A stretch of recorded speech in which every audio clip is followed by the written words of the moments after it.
Hello friends, welcome to ஆரோக்கிய சமையல். இன்னைக்கு நம்ம ஒரு ஸ்நாக்ஸ் ரெசிபி தான் பண்ண போறோம். வாங்க எப்படி செய்யலாம்னு பார்க்கலாம். ஒரு பவுல் எடுத்துக்கலாம். இதுல 1 கப் அளவுக்கு ரவை எடுத்திருக்கேன். இதை நம்ம இதுல போட்டுக்கலாம். 1 கப் அளவுக்கு காய்ச்சி ஆற வச்ச பால் எடுத்திருக்கேன். இதையும் நம்ம இது கூட ஊத்திக்கலாம். ரவை எந்த கப்ல எடுக்கமோ அதே கப்ல நம்ம பால் எடுத்துக்கலாம். இப்ப இதை லைட்டா மிக்ஸ் பண்ணிடலாம். மிக்ஸ் பண்ணிட்டு ஒரு 5 நிமிஷம் இதை ஊற வச்சிடலாம். இந்த பால்ல ரவை நல்லா ஊறி சாஃப்டா வரணும். அதனால ஒரு 5 நிமிஷம் நம்ம ஊற வச்சுக்கலாம். ரவை பால்ல நல்லா ஊறதுக்குள்ள நம்ம வெல்லத்தை கரைச்சிக்கலாம். நான் 1 கப் அளவுக்கு வெல்லம் எடுத்திருக்கேன். இதை நம்ம ஒரு பேன்ல போட்டுக்கலாம். அதே கப்புக்கு 1 கப் தண்ணி எடுத்திருக்கேன். நம்ம இது கூட ஊத்திடலாம். இதை இப்போ ஸ்டவ் ஆன் பண்ணிக்கலாம். வெல்லம் நமக்கு ஜஸ்ட் கரைஞ்சா போதும், பாகு பதம் வேணாம். இது கரையட்டும். வெல்லம் நல்லா கரைஞ்சிடுச்சு. இப்போ நம்ம ஸ்டவ் ஆஃப் பண்ணிக்கலாம்.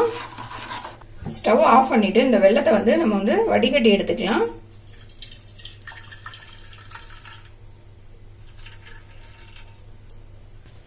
இதை நல்லா வடிகட்டிட்டேன். இதை நம்ம நல்லா ஆற வச்சிடலாம். இப்போ நம்ம ஊத்தின பால் எல்லாமே ரவைல நல்லா ஊறி நல்லா திக்காயிடுச்சு. ரவை நல்லா திக்கான பிறகு ஒரு மிக்சி ஜார் எடுத்துக்கலாம். இதுல நம்ம இந்த ரவையை இந்த மிக்சி ஜார்ல போட்டுடலாம்.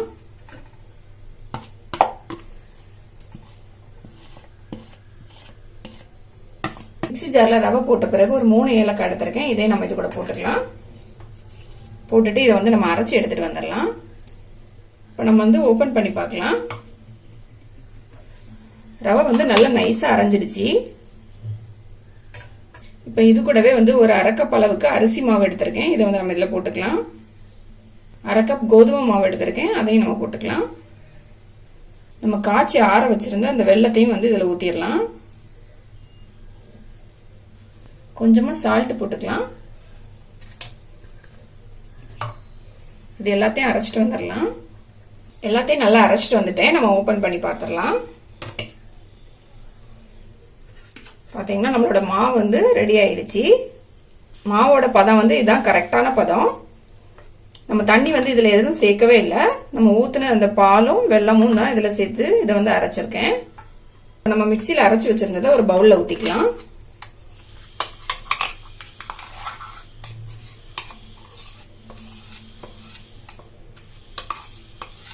மாவு பாத்தீங்கன்னா நமக்கு தோசை மாவு மாதிரி இருக்கணும். அந்த பதத்துக்கு தான் நம்ம அரைச்சி எடுத்துக்கணும்.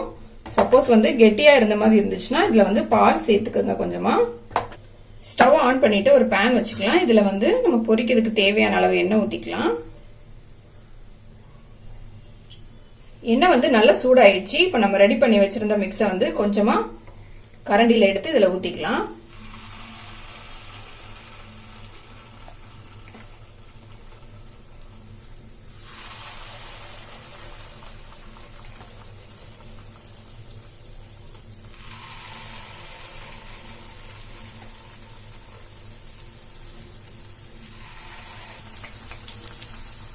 எண்ணெய் நல்லா சூடான பிறகு ஊத்திக்கோங்க. அப்பதான் கீழ் பக்கம் ஒட்டாம இப்படி தன்னால மேல எழும்பி வரும்.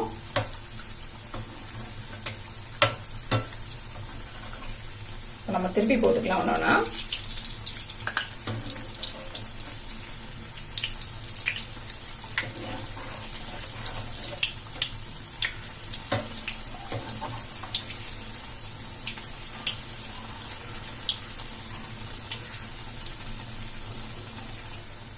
ரெண்டு பக்கமே நல்ல எண்ணெயில பொரிஞ்சு செவந்து வந்துடுச்சு. நம்ம எடுத்துடலாம். இப்போ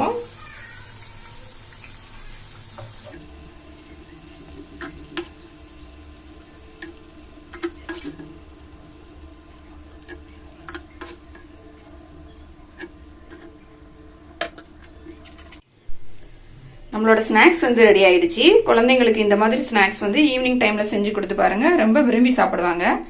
இந்த வீடியோ உங்களுக்கு பிடிச்சிருந்தா லைக் பண்ணுங்க, ஷேர் பண்ணுங்க. மறக்காம என்னோட சேனலை சப்ஸ்கிரைப் பண்ணுங்க.